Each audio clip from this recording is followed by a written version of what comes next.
O milagre que devolveu o sorriso de Roberta. Roberta tinha apenas 7 anos quando sua mãe, Dona Maria, percebeu que algo estava errado. Era uma tarde de domingo, enquanto a família assistia a um programa na televisão, que ela reparou, o olho direito da filha parecia desviar levemente para dentro, como se não conseguisse acompanhar o movimento do outro. No início, achou que poderia ser apenas cansaço, mas nos dias seguintes, o desvio ficou mais evidente. O diagnóstico veio rápido e cruel: estrabismo convergente. O oftalmologista explicou que, se não fosse tratado a tempo, a visão de Roberta poderia ser comprometida permanentemente, além do prejuízo emocional que uma criança com uma diferença física tão visível poderia sofrer. Dona Maria, uma mulher simples que trabalhava como doméstica, sentou-se na beira da cama naquela noite e chorou. O tratamento era caro: óculos especiais, exercícios ortópticos e, possivelmente, uma cirurgia. O salário mínimo que recebia mal dava para pagar as contas básicas, e o pai de Roberta, um pedreiro, estava desempregado havia meses.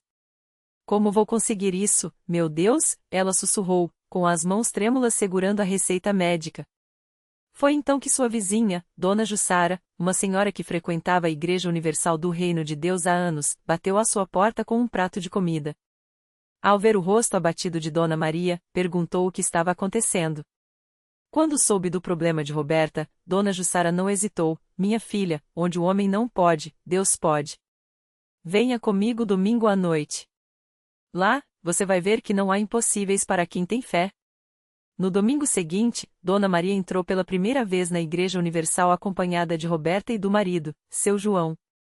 O templo estava cheio, o coro cantava com entusiasmo, e o pastor, com uma voz firme e cheia de autoridade, falava sobre a fé que move montanhas. Roberta, envergonhada, tentou esconder o rosto entre os braços da mãe, mas Dona Maria a segurou pela mão e sussurrou: não se esconde, minha filha. Deus vai te curar. Naquele culto, o pastor fez um chamado para quem precisava de um milagre. Dona Maria levantou a mão tremendo, e quando o obreiro se aproximou, ela desabafou: pastor, minha filha tem estrabismo. Os médicos dizem que precisa de tratamento caro, e eu não tenho como pagar. Mas eu acredito que Deus pode curá-la. O obreiro colocou a mão na cabeça de Roberta e começou a orar com uma unção tão forte que a menina sentiu algo quente percorrer seu corpo. Em nome de Jesus, eu determino que esses olhos sejam alinhados. Que a visão seja restaurada. Que toda vergonha e limitação sejam quebradas agora, declarou o obreiro, ungindo a testa de Roberta com óleo. Naquela noite, Dona Maria saiu da igreja com uma certeza no coração: sua filha seria curada. Mas o pastor alertou: fé sem obras é morta. Você precisa persistir. Participe da corrente de oração, traga sua oferta de fé, e não falte às vigílias. Deus honra quem o busca de todo o coração. Dona Maria não desanimou. Todos os dias, antes de sair para o trabalho, ela e Roberta oravam juntas, declarando: Senhor, eu creio que Roberta está curada. Elas começaram a participar da corrente de oração das 15 horas, onde centenas de pessoas se uniam em fé pelos milagres. Roberta, mesmo pequena, repetia as palavras do pastor: eu sou mais que vencedora em Cristo Jesus. O dinheiro ainda era pouco, mas Dona Maria não deixava de separar o dízimo e as ofertas, mesmo que fosse apenas algumas moedas. Deus não olha o valor, mas o coração, ela dizia ao marido, que, no início, duvidava. Seu João, porém, começou a notar uma mudança. Roberta, que antes se isolava, agora sorria mais, brincava com as outras crianças da igreja e até subia ao altar para dar testemunhos simples, como: Jesus está me curando. Um mês depois, durante a campanha da Fogueira Santa, um momento de oração intensa onde os fiéis queimam símbolos das suas lutas, Dona Maria escreveu em um papel: estrabismo de Roberta e jogou no fogo, declarando: queimado está. Em nome de Jesus. O pastor, ao ver a fé daquela família, chamou Roberta ao altar e orou novamente por ela, desta vez com uma autoridade ainda maior. Espírito de doença, sai agora. Os olhos desta criança serão perfeitos, para a glória de Deus, declarou, enquanto a congregação clamava em línguas e adorava. Na manhã seguinte, Roberta acordou e, ao se olhar no espelho, gritou: Mãe, olha! Meu olho está direito. Dona Maria correu, incrédula. Era verdade, o desvio havia desaparecido. Os olhos de Roberta estavam alinhados, como se nunca tivessem tido qualquer problema. Ela abraçou a filha chorando, enquanto seu João, agora com lágrimas nos olhos, murmurava: Deus é real. Deus é real. No mesmo dia, eles voltaram à igreja para dar o testemunho. Roberta, com um sorriso radiante, subiu ao altar e contou para todos como Jesus a havia curado. O pastor, emocionado, disse: Isso é o poder da fé. Quando nós cremos, Deus age. Não importa o tamanho do problema, ele é maior. Os médicos, ao reexaminar Roberta, ficaram estarrecidos. Isso não tem explicação científica, disse um deles. Mas Dona Maria sorriu e respondeu: Tem sim, doutor. Chama-se milagre de Deus. A lição que ficou. A história de Roberta não terminou ali. Sua cura foi apenas o início de uma nova vida para sua família. Seu João, que antes bebia e vivia desanimado, entregou sua vida a Jesus e arrumou um bom emprego. Dona Maria, que sempre teve medo de sonhar, começou a investir em um pequeno negócio de doces, e hoje ajuda outras mães que passam por dificuldades. Roberta, agora com 10 anos, é uma das crianças mais ativas na escolinha da fé da igreja e sonha em ser missionária. O maior aprendizado que eles levaram foi: a fé não é apenas acreditar que Deus pode, mas agir como se ele já tivesse feito. Não adianta só pedir, é preciso persistir, obedecer aos princípios de Deus, como o dízimo e as ofertas, e não desistir, mesmo quando tudo parece impossível. Como o pastor sempre diz, Deus não falha. Quem falha é quem desiste de confiar nele. E a família de Roberta nunca mais desistiu. A vida da família de Roberta continuou mudando de um jeito que só Deus poderia planejar. O pequeno negócio de doces de Dona Maria cresceu tanto que ela precisou contratar mais 2 mulheres da igreja, que também estavam em situação difícil. Uma delas era a irmã Lúcia, que havia perdido o marido e estava criando 3 filhos sozinha. Com o salário que recebeu, ela conseguiu pagar as contas atrasadas e até comprar material escolar para os meninos. Só Deus para transformar uma colher de açúcar em uma bênção tão grande, ela dizia, emocionada, nos cultos de testemunho. Seu João, que agora trabalhava como motorista em uma empresa de transporte, começou a levar colegas de trabalho para a igreja. Muitos deles, assim como ele antes, viviam amargurados, cheios de vícios e dívidas. Um deles, o seu Carlos, era conhecido por ser briguento e até já tinha sido preso por causa de brigas de bar. Depois de aceitar Jesus em um culto de quarta-feira, ele mudou tanto que até a própria esposa, que já estava prestes a pedir a separação, voltou para casa. Parece que trocaram o coração desse homem, ela contava, chorando de alegria. Roberta, cada vez mais envolvida na escolinha da fé, começou a orar por uma coisa que parecia impossível, que sua tia Fernanda, que morava em outra cidade e estava doente há anos, fosse curada. A tia tinha um problema grave nos rins e os médicos já haviam dito que só um transplante poderia salvar sua vida. Mas a família não tinha dinheiro, e a fila do SUS era longa. Mesmo assim, Roberta não desistiu. Todas as noites, antes de dormir, ela orava: Jesus, o Senhor curou os doentes na Bíblia, e o Senhor não muda. Por favor, cura minha tia. Um domingo, durante o culto da família, o pastor fez um chamado especial para quem precisava de um milagre na saúde. Roberta, com os olhos cheios de lágrimas, levantou a mão e pediu oração pela tia. A igreja toda se uniu em clamor, e naquela mesma semana, um exame surpreendeu os médicos: os rins de tia Fernanda estavam funcionando normalmente. Os profissionais não tinham explicação, mas a família sabia, era Deus respondendo à fé de uma criança. O milagre não parou por aí. Um irmão da igreja, que era dono de uma pequena padaria, sentiu no coração que deveria doar uma parte dos lucros para ajudar famílias necessitadas. Com esse dinheiro, a CCB pôde comprar cestas básicas e até pagar o aluguel de algumas irmãs que estavam prestes a ficar na rua.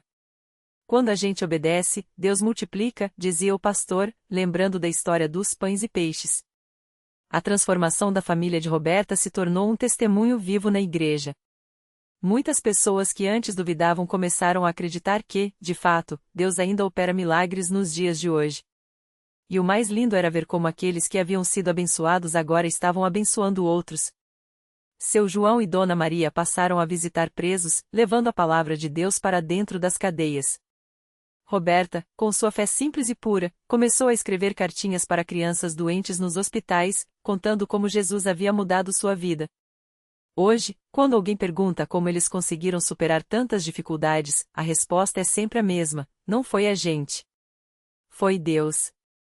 E Ele não faz assa por metade. Quando Ele começa uma obra, Ele termina. A família aprendeu que os milagres não são só coisas grandiosas que acontecem de repente, mas também as pequenas mudanças que Deus faz no coração das pessoas, dia após dia. E assim, a história deles continua, não como um conto de fadas, mas como um testemunho real de que, quando a gente confia em Deus de verdade, Ele transforma o impossível em possível, o medo em coragem e o desespero em esperança. Porque, no final das contas, a maior prova de que Deus é fiel não está só nas coisas que a gente vê, mas na certeza de que, mesmo quando não entendemos, Ele está no controle de tudo. A vida deles não ficou fácil da noite para o dia. Os problemas não desapareceram como mágica, mas algo tinha mudado dentro deles. Era como se, depois de tanto lutar sozinhos, agora tivessem aprendido a segurar na mão de Deus e deixar Ele guiar cada passo. E foi assim, com essa fé simples mas firme, que as coisas começaram a se ajustar de um jeito que só quem viveu para entender. O marido, que antes saía de casa com o coração pesado, agora ia para o trabalho cantando os hinos que aprendeu na congregação. Não era porque a vida estava perfeita, mas porque ele tinha encontrado um motivo para sorrir mesmo no meio das lutas. Os colegas de trabalho notaram a diferença. "O que aconteceu com você, irmão?" perguntavam. E ele, sem vergonha, respondia: "Encontrei Jesus de verdade. Não aquele que a gente só ouve falar, mas aquele que segura a gente quando a gente acha que vai cair." Enquanto isso, a esposa, que antes passava noites em claro chorando, agora se ajoelhava em oração. Não eram palavras bonitas ou cheias de teologia, eram conversas de filha com pai. "Senhor, eu não sei como vai ser amanhã, mas eu confio em Ti", ela dizia. E foi nessas orações que veio a paz que nenhum remédio ou consolo humano tinha conseguido dar. As dívidas ainda existiam, mas o medo de não dar conta já não a paralisava mais. Os filhos, que antes viam os pais brigando e ouviram promessas de que tudo ia melhorar tantas vezes que já não acreditavam, agora viam algo diferente. Viam a mãe lendo a Bíblia antes de dormir, ouviram o pai dizer Deus proveu quando o aluguel foi pago no último dia, mesmo sem saber de onde viria o dinheiro. Crianças percebem quando os adultos estão apenas fingindo, mas eles sentiram que dessa vez era real. Um dia, o filho mais velho, que já estava começando a andar pelos caminhos errados, chegou em casa e disse: "Pai, eu quero ir com vocês na igreja domingo." O homem abraçou o menino e chorou, porque sabia que aquele não era só um convite, era uma resposta de Deus. E as respostas continuaram vindo, uma após a outra, como gotas de chuva depois de uma seca longa. Um dia, o marido recebeu uma proposta de um emprego melhor, justamente quando estavam prestes a perder a casa. Não foi um salário de 1 milhão, mas foi o suficiente para quitar as dívidas mais urgentes e respirar aliviados. A esposa, que sempre teve jeito com artesanato, começou a vender seus trabalhos na igreja e, para surpresa dela, as irmãs compraram tudo, mesmo sem ela precisar pedir. "Isso não é caridade, irmã", disse uma delas. "É Deus usando a gente para abençoar você, assim como Ele já abençoou a gente." Mas o maior milagre não foi o dinheiro que apareceu ou as portas que se abriram. Foi o que aconteceu dentro do coração deles. O marido, que antes culparia a esposa por qualquer coisa, agora a tratava com um carinho que ela nem lembrava que existia. A esposa, que antes guardava rancor das decepções, aprendeu a perdoar e a ver o marido como um companheiro, não como um inimigo. Os filhos, que antes viviam tensos, agora riam mais, brincavam mais, e até ajudavam em casa sem precisar ser mandados. Era como se Deus tivesse não só resolvido os problemas, mas restaurado o que estava quebrado dentro deles. E a igreja? A igreja foi o porto seguro onde tudo isso aconteceu. Não foram palavras vazias ou promessas sem fundamento. Foram irmãos que oraram com eles quando o chão parecia sumir debaixo dos pés. Foi o pastor que, em vez de julgar, estendeu a mão e disse: "Vem, irmão. Deus não terminou com você ainda." Foram as irmãs que levaram comida quando não tinha nada no armário, sem fazer alarde, como se estivessem apenas cumprindo um dever de amor. Foi a palavra pregada que, semana após semana, ia curando as feridas que eles nem sabiam que tinham. Hoje, quando olham para trás, eles não veem só as dificuldades que passaram, mas as mãos que os seguraram no meio do caminho. mãos de irmãos, mãos de pastores, mas, acima de tudo, a mão de Deus, que nunca o soltou, mesmo quando eles mesmos queriam desistir. A gente achava que o milagre era só o dinheiro ou a saúde, conta a esposa, com os olhos brilhando. Mas o verdadeiro milagre foi Deus nos mostrar que a gente valia mais do que os nossos problemas. Que a gente não estava sozinho. E assim, eles continuam. Não como uma família perfeita, mas como uma família que aprendeu a confiar. Que sabe que as lutas vão vir, mas que também sabe que Deus já venceu todas elas. Que entende que a fé não é a certeza de que nada ruim vai acontecer, mas a certeza de que, aconteça o que acontecer, Deus está no controle. Porque no final, a história deles não é sobre como eles se salvaram, mas sobre como foram salvos. Não é sobre como encontraram forças, mas sobre como Deus foi a força deles. E isso, eles sabem, não é só a história deles. É a história de qualquer um que, no meio do desespero, resolve se ajoelhar e dizer: Senhor, eu não dou conta sozinho. Mas com o Senhor, eu posso tudo. E foi exatamente isso que a irmã Maria fez naquela noite de quarta-feira, no culto de oração da Congregação Cristã no Brasil. Ela chegou com o coração apertado, as mãos trêmulas e os olhos inchados de tanto chorar. O médico tinha acabado de dar a notícia: seu filho mais novo, o Pedro, de apenas 7 anos, precisaria de uma cirurgia de emergência. Algo raro no coração, um problema que os médicos não conseguiram explicar direito, só sabiam que era grave. Ele pode não resistir, disseram com voz baixa, como se o peso das palavras já não fosse suficiente. Ela sentou no banco de madeira, lá no fundo do salão, onde sempre ficava para não chamar atenção. Mas dessa vez, não tinha como esconder a dor. As irmãs ao lado perceberam logo, abraçaram ela sem perguntar, só oraram. E quando o pastor começou a pregar sobre a fé que move montanhas, Maria sentiu algo quebrar dentro dela. Não era desespero, não era revolta. Era uma certeza estranha, como se alguém sussurrasse no seu ouvido: confie em mim. No final do culto, quando o pastor chamou os que precisavam de oração para frente, ela não hesitou.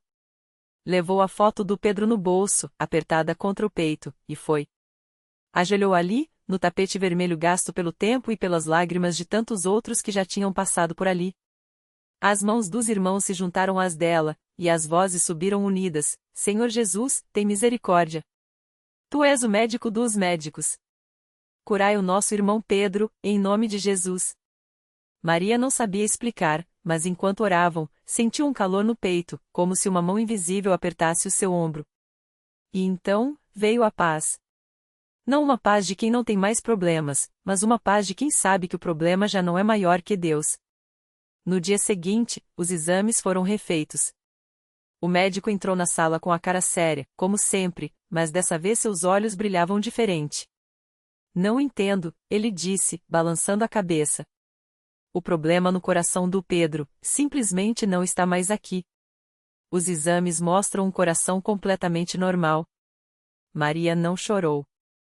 Só sorriu e sussurrou: eu sabia. Quando ela contou na igreja no domingo seguinte, ninguém duvidou. Porque ali, entre aqueles bancos simples e aquelas paredes sem luxo, todos já tinham visto milagres assim. Alguns menores, como a irmã que encontrou emprego no dia que ia ser despejada.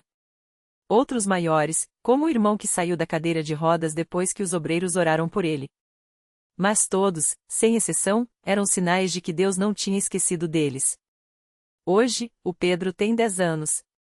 Corre, pula, joga bola e não cansar de contar para todo mundo que Jesus curou o coração dele. E a irmã Maria? Ela continua indo toda quarta-feira no culto de oração. Não porque a vida ficou fácil, o marido ainda está desempregado, as contas ainda apertam, os problemas ainda vêm. Mas ela aprendeu que milagre não é só o que a gente vê. Milagre é saber que, no meio da tempestade, tem uma mão que segura a nossa. E isso, para ela, é mais do que suficiente. Porque na congregação, eles não ensinam a gente a fugir das lutas. Ensina a passar por elas de cabeça erguida, com a Bíblia numa mão e a certeza da vitória na outra. E quando a vitória demora? Eles oram mais. Quando a dor aperta? Eles cantam mais alto. Porque lá, eles sabem que fé não é esperar o milagre acontecer. Fé é agradecer antes mesmo de ver. E assim, a história deles continua. Não como um conto de fadas, mas como um testemunho vivo de que Deus ainda faz o impossível. Não porque a gente mereça, mas porque Ele é bom. E isso, meu amigo, é a maior verdade que a congregação cristã no Brasil pode te ensinar. O milagre que veio no silêncio. Os dias passaram, e a tempestade não arrefecia. Mas ela já não olhava para o céu esperando um raio de sol, agora, sentia a paz que vem de saber que, mesmo na escuridão, alguém está segurando sua mão. Até que, numa manhã comum, enquanto a congregação cantava Grande é o Senhor, o telefone tocou. Do outro lado, uma voz trêmula, sua mãe acordou. Os médicos não explicam, mas ela abriu os olhos e pediu por você. Não houve trombetas, nem coros de anjos visíveis. Só o cheiro de café na cozinha, o abraço apertado da irmã em lágrimas e a mãe, frágil mas sorrindo, sussurrando, Deus é fiel. O milagre não veio como ela imaginara, veio melhor. Veio na forma de uma segunda chance, de um ainda não acabou, de um Deus que ouve até o choro que a gente engole para não despertar os outros. A reflexão que fica. Milagre não é só o mar se abrir ou a doença sumir num piscar de olhos. Às vezes, é a força para levantar da cama quando o corpo pesa, é a palavra certa que chega por uma mensagem inesperada, é a paz que invade o peito quando a conta não fecha. É Deus escrevendo reto nas linhas tortas da nossa vida, mesmo quando a gente só vê rabiscos. A lição que a congregação ensina, e o mundo esquece. Fé não é uma moeda de troca, eu ouro, você me dá. É uma aliança, mesmo que eu não entenda, confio. Mesmo que doa, louvo. Mesmo que demore, espero. Porque o Deus que segurou a mão dela na tempestade é o mesmo que seguiu com ela na calada da vitória, não por merecimento, mas por amor. E isso, meu amigo, é a única certeza que nenhuma crise pode roubar. No fim, a história deles não virou lenda. Virou vida. E a maior prova de que milagres existem não está nos púlpitos nem nos palcos, está nos sorrisos dos que, como ela, aprenderam que até o silêncio de Deus é resposta.